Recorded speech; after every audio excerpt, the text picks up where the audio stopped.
오늘 본문 말씀은 누가복음 16장 14절로 31절 말씀입니다.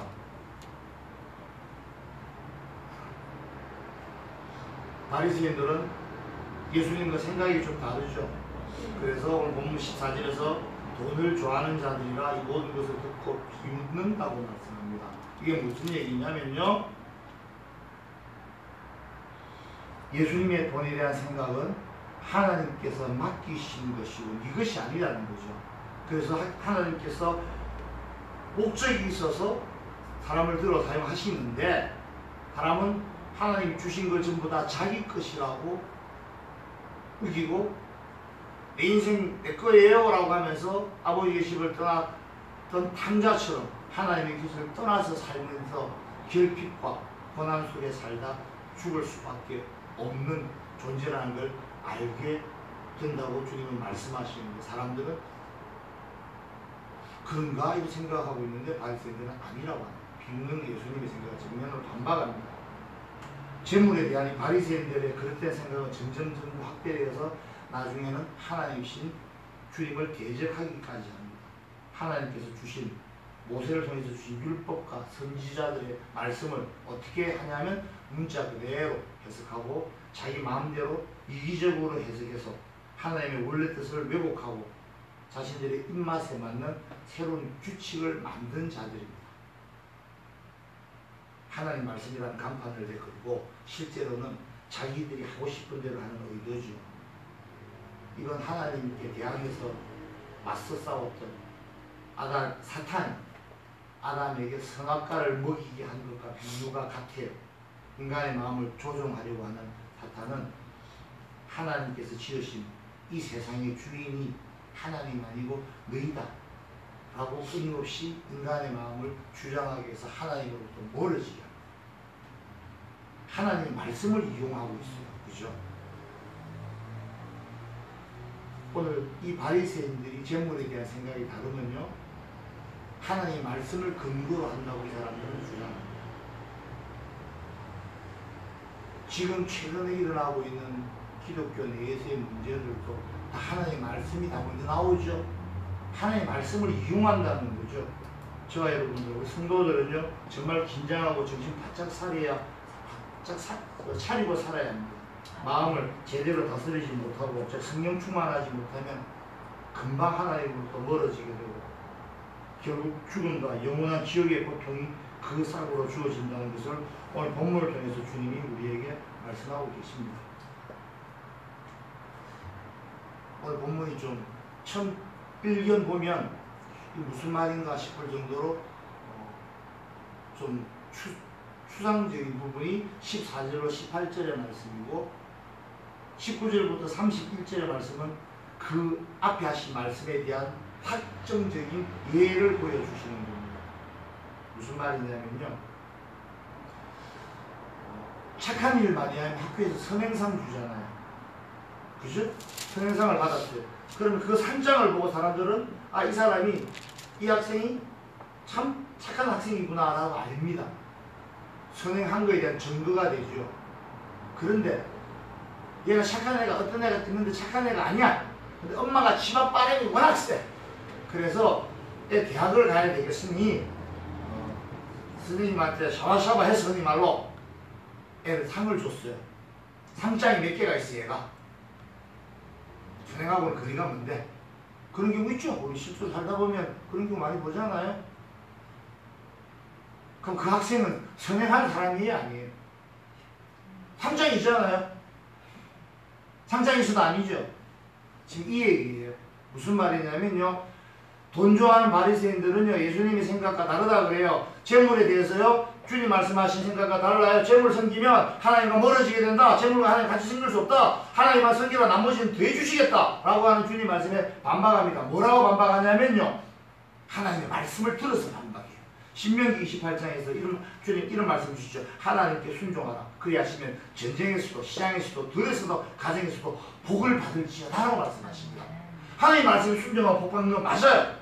자, 무슨 말이냐면요, 하나님의 말씀에 순종하면 어디서나 복을 받아. 그래서 부자도 되는 게 당연하다는 거예요. 그런데 아까 말씀드린 것처럼 재물이 많은 것은 그러면 하나님으로부터 축복을 받은 증거다. 여기까지 맞아요? 그런데 자신이 하나님께 순종한다라는 표시가 바로 재물이 많이 모여있는 것이다 라고 하면, 재물이 그러면 많이 모여있으면 하나님께 순종하는 겁니까? 그것도 다른 얘기죠. 산장이 많다고 해서 선한 아이가 아닌 것처럼,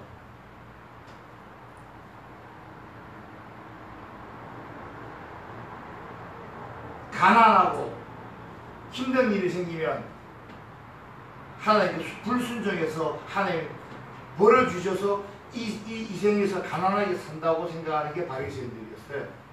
그리고 자기들은 재물을 많이 모읍니다. 왜요? 재물이 많이 보이는 건 눈에 보이잖아요.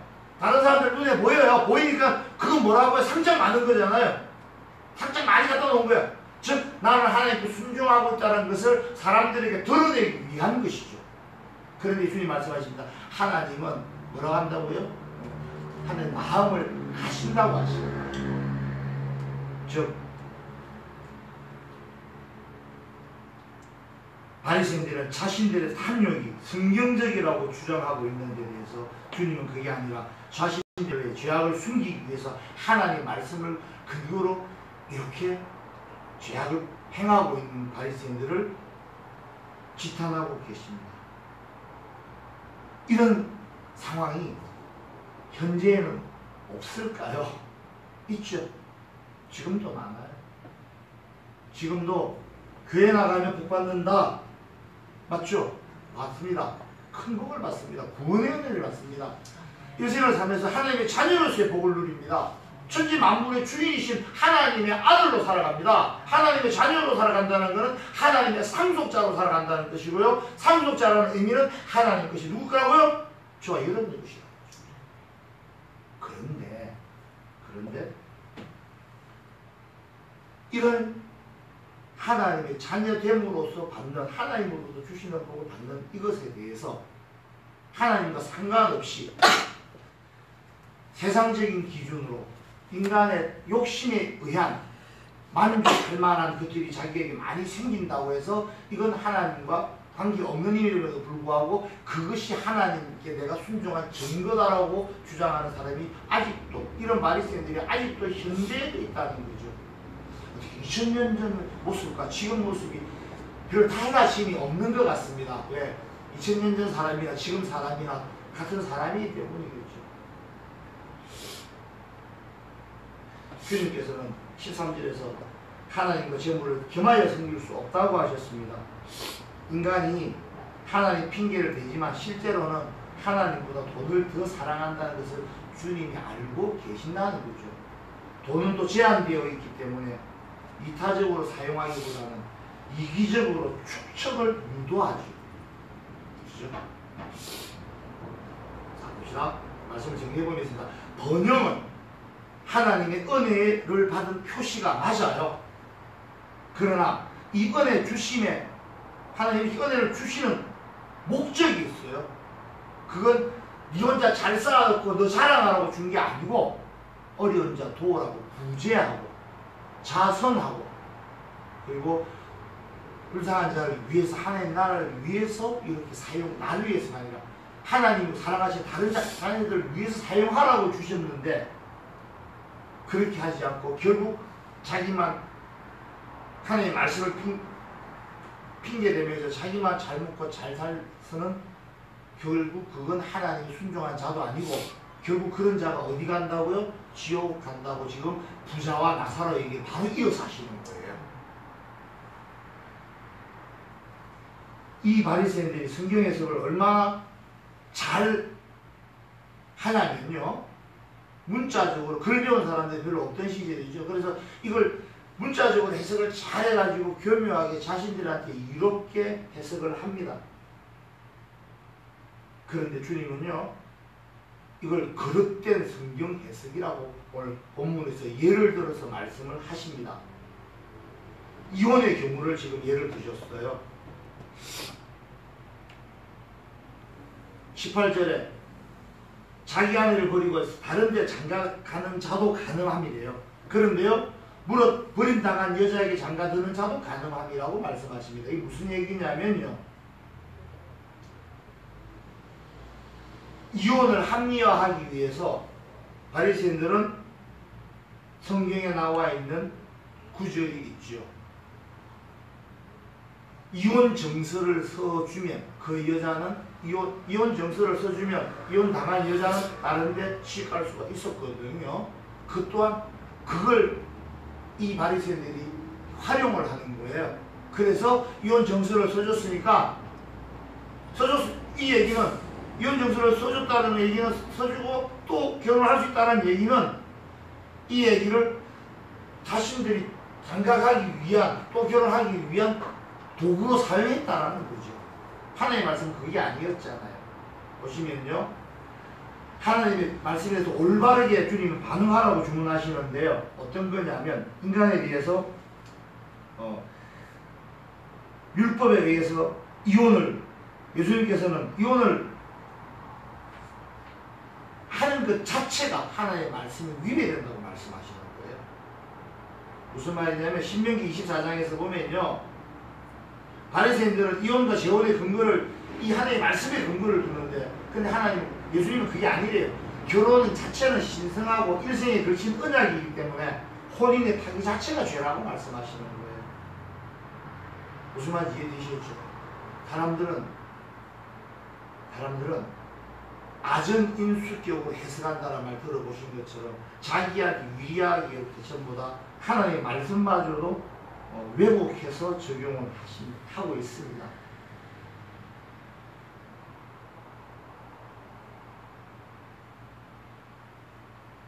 이들이 좋아하는 율법, 모세를 통해서 주신 율법과 선지자의 말을 이들은 전부 다 자신 하나님의 말씀대로 받아들이지 않고 제대로 반응하지 않고 자기들이 원하는 대로 해석하고 자기들이 원하는 대로 활용했다는 겁니다.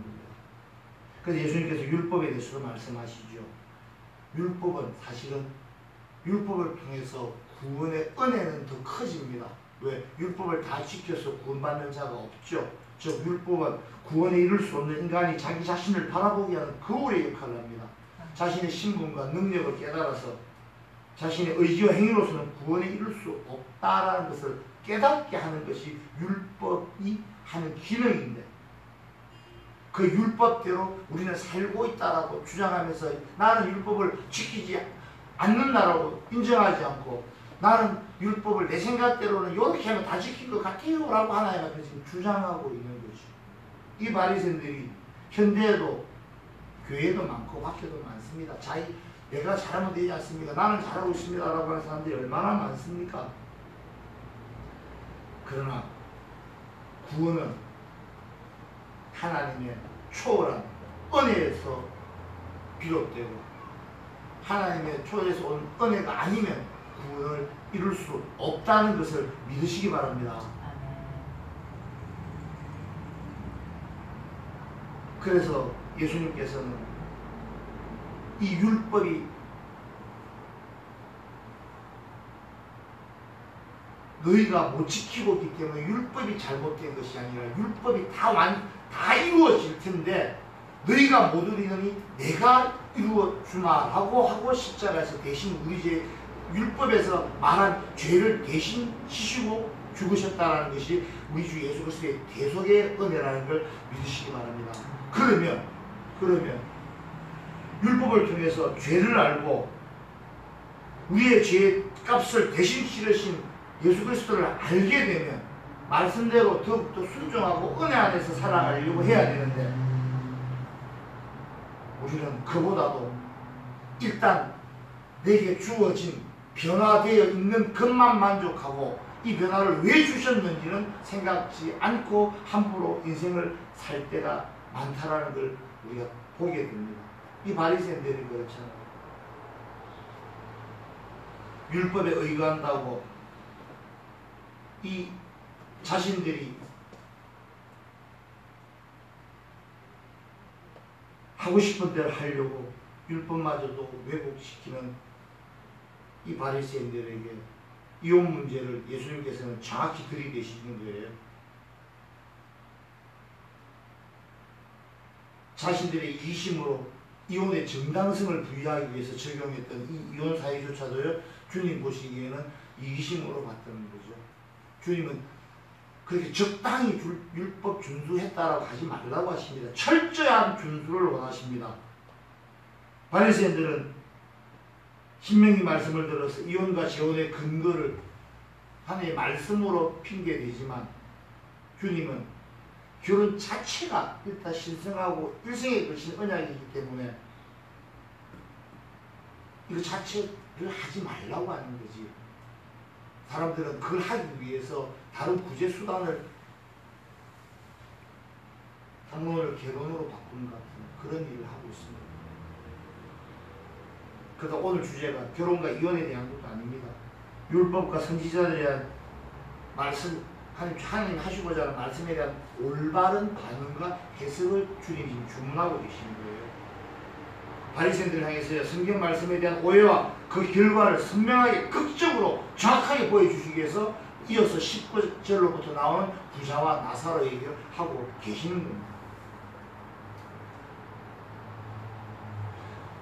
돈이 많고 교회 다녀가지고 큰 부자가 됐으면 하나님께 순종해서 은혜 받았다.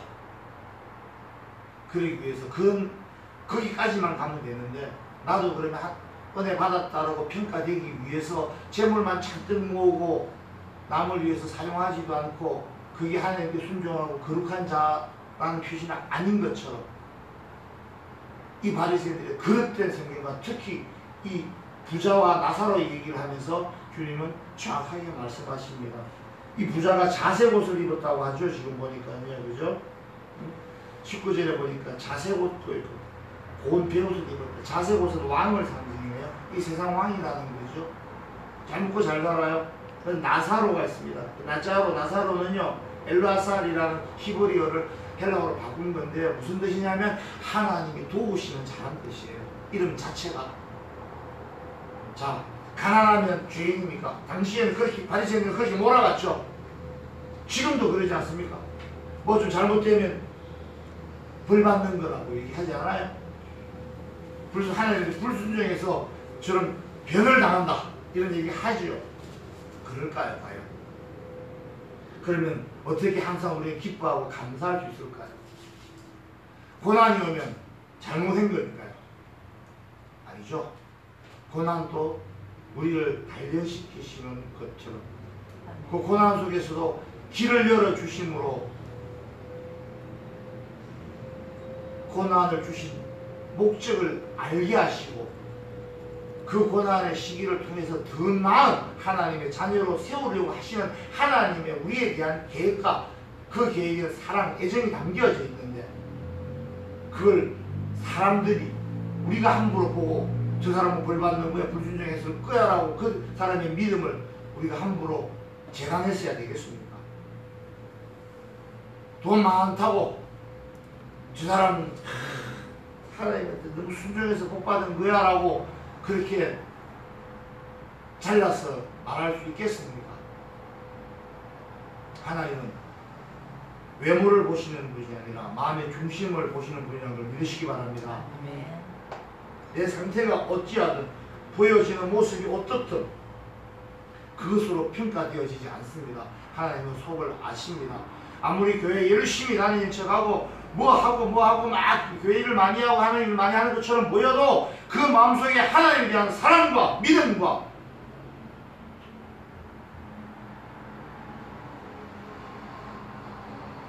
관계성이 올바로 쓰이지 않다면 하나님 보시기에는 아니라는 거죠.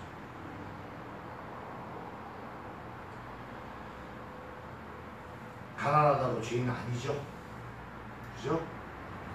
그걸 가난을 통해서 뭔가 배우시길 원할 겁니다. 몸이 아프다고요? 죄를 지어서 몸이 아픈 게 아니라 감사하는 마음 더 가지라고 주시는 교훈일 수도 있죠. 헬런 켈러라는 사람 아시죠? 어릴 때 열병을 앓아서 보지도 듣지도 말하지도 못하는 이 사람이 감사하며 살았습니다. 오늘 하루 만지는 촉감이라도 난 있지 않습니까? 난 먹을 수도 있지 않습니까? 오늘 아침 며칠이 상쾌한가요? 어제 죽은 자가 그토록 바라던 내일이 지금 나에게 상쾌함으로 이 아침인 거죠. 항상 어떤 상황에서도 감사하는 삶은 그럼 어떻게 설명을 해야 될까요? 고난 중에는 벌 받고 있으니까 감사하면 아니 될까요? 그런 게 아니라는 거죠.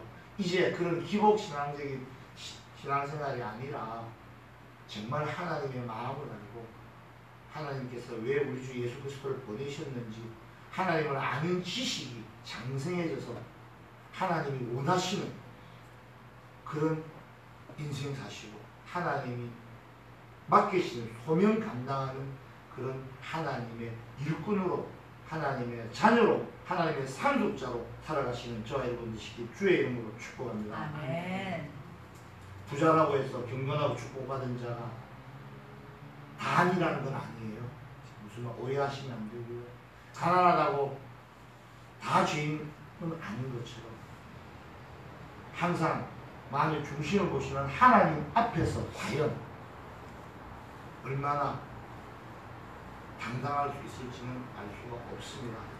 그래서 세례 요한 이후로는 천국은 주님이 오심으로 하나님의 마음에 합한 자들이 하나님의 나라에 들어가려고 침입합니다. 들어가려고 애쓰는 자마다 들어갈 수 있다라고 말씀하시면 내 시험물이나 내 건강 상태가 아니라 내 마음의 상태를 하나님이 보고 계신다는 것을 믿으시고 항상 마음의 주인, 인생의 주인, 영혼의 주인을 성령으로 채우시고 주의 이름으로 축복합니다. 모세와 선지자들에게 들은 얘기도 왜곡하는 자들입니다. 그런데 죽은 자의 부활을 통해서 죽었던 자가 다시 살아나서 얘기하면 자기 형제들이 믿을 거라고 이 부자는 얘기하죠. 그런데 아브라함의 얘기를 통해서 주님은 뭐라 그러십니까? 부활하신 주님이 말씀에 아무리 말해줘도 말 안 듣잖아요. 비유의 천재이시죠, 우리 주님은. 정확히 비유하시지 않습니까? 가르침이 없어서가 아니라 하나님 말씀 안 해주신 게 아니에요. 늘 선지자를 보세요. 율법을 통해서 말씀해 주시는 인간은 이기심으로 말씀을 왜곡시켰던 거죠. 문제는 항상 내가 문제임에도 불구하고 문제는 자꾸 밖에 있다고 그러고 나는 아무것도 안 하고 해결되어지기를 바랬어야 되겠습니까? 하다못해 하나님 로또 당첨되게 해주세요 해서 로또 쓸 거 아닙니까? 하나님의 말씀에 올바르게 반응하시기 바랍니다. 하나님 저와 여러분 사랑하세요.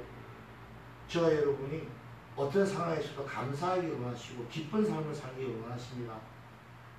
그런데 감사하는 법을 모르고 기뻐할 줄 모르고 늘 불만족에 가득 차 있으면 이게 행복해질 수가 없죠.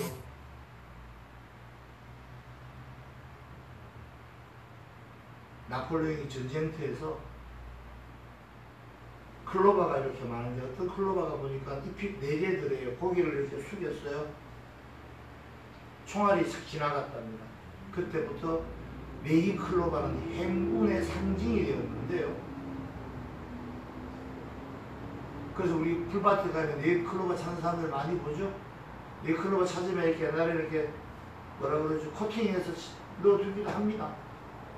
행운을 추구하는 인간의 속성이 그대로 담겨있는 거예요.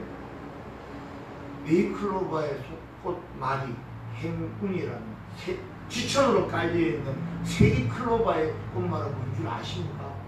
행복입니다. 행복, 지천으로 깔려있는 행복하는 걸 내비두고 행복만 찾고 있는 것이 왜곡된 인간의 마음이라는 거죠. 자신을 모르고 하나님을 모르는 어리석은 하나님을 떠난 인간의 마음은 행운을 쫓아다니는 행복을 버려두고 행운을 쫓아다니는 그런 불쌍한 인생이 아닌가 싶습니다. 앞으로 네이클로바 찾지 마시고 세이클로바 보시면 기뻐하시는 여러분 되시기 바랍니다. 내게 없는 것을 갈급히 하지 마시고 내게 주어진 것에 감사하는 저와 여러분 되시길 바랍니다. 그래서 그 감사 끝에는 하나님의 그 감사의 열매로 또 주시는 더 큰 은혜, 받으시는 저와 여러분 되시기 바랍니다. 순종하면 하나님께 복을 받습니다. 그럼 그 받은 복을 어떻게 감사하며 살 때 더 큰 은혜가 임한다는 걸 믿으시기 바랍니다. 죽은 자가 살아나서 말해주면 다 믿을 거니까 사는 동안에 그렇게 살지 말아라고, 그렇게 충고해 주세요라고 나사로를 살려보내가지고 자기 5 형제를 구하려고 했던 이 부자의 이야기, 어찌 보면 예수님 냉정하게 말씀하시는 거예요. 모세와 선지자들 얘기가 안 들었던 사람들이 죽은 자 살아났다고 말 들을 줄 알아? 아니요, 충분하다는 거예요. 그다음 말씀드리지만 몰라서 말씀이 없었으가 아니라 반응하지 않았던 이 자들처럼 우리도 반응하지 않고 살아서는 안 된다는 거예요. 하나님 말씀에 반응하시고, 어떻게 반응하시고 순종하시고 감사하는 여러분 되시기 바랍니다. 아멘. 말씀의 결론을 맺겠습니다. 성경 해석은 어떻게 해야 되냐면요, 내한테 이로운 것만 취하고 안 좋은 거는, 불리한 거는 내려놓는 것이 성경을 해석하는 방법이 아닙니다. 성경은요, 하나님의 속성에 견주어서 순수하게 사적인 욕심이 없이 해석되어져야 합니다. 그대로 주신 그대로 하나님의 말씀을 받아들이는 저와 여러분 되시길 주의 이름으로 축복합니다. 그것이 바로 그리스도, 그것이 바로 주님의 도, 그것이 바로 로고스적인 삶이라는 걸 믿으시고 하나님의 말씀에 그대로 받으시고 나를 적용시키시 바랍니다. 하나님의 말씀을 내 상황에 적용시키는 것이 아니라 나를 하나님의 말씀에 적용시키시기 바랍니다. 나를 위해서 이기적으로 하나님의 말씀을 적용시켜서는 안 됩니다. 내게는 좀 힘겨운 일이라도 순종하려고 애쓰며 사든지 돌아봐야 할 것입니다. 오늘 이 부자와 나사로 이야기를 통해서 우리는 나한테 기회가 없었고 내 신앙의 성장 사이즈가 이만하다는 것에 대해서 스스로 본인을 점검해야 됩니다. 내가 기회가 없었고 뭐가 없어, 말씀이 없었던 게 아니에요. 내가 반응하지 않았답니다. 날마다 나를 죽였던 바울의 심정이 이해가 되시죠? 이제는요. 내가 날마다 죽노라라고 했던 것은 바로 하나님 말씀 앞에서 나를 적용시키기 위해서 이기적인 나를 끊임없이 죽여고, 자아가 아니라 하나님의 말씀 성령으로 충만하기 위해서 끊임없이 죽었던, 날마다 죽었던 사도 바울의 심정이 저와 여러분의 일상에서도 일어나기를 주의 이름으로 축복합니다. 아멘. 그걸 우리는 덕이라고 부릅니다. 하나님의 말씀대로 살려고 하는 것을 도라고 부르고요. 그렇게 해서 그걸 내 속에서 이루려고 애쓰는 걸 우리가 덕이라고 합니다. 그 도덕적인 삶이라는 게 사실은 이런 거예요. 하나님의 말씀에, 하나님의 음성에 귀 기울이시고 하나님의 말씀대로 살아가려고 애쓰는, 노력하는 저와 여러분을 하나님 어찌 기뻐 보지 아니하시겠습니까? 그래서 정말 억지로 만든 제물이 아니라 날 위해서 이기적으로 사용하고 또 부여시기 위한 그런 복의 증거 표시가 아니라 정말 하나님이 주시는 큰 상금이 저와 여러분 앞에 기다리고 있는데,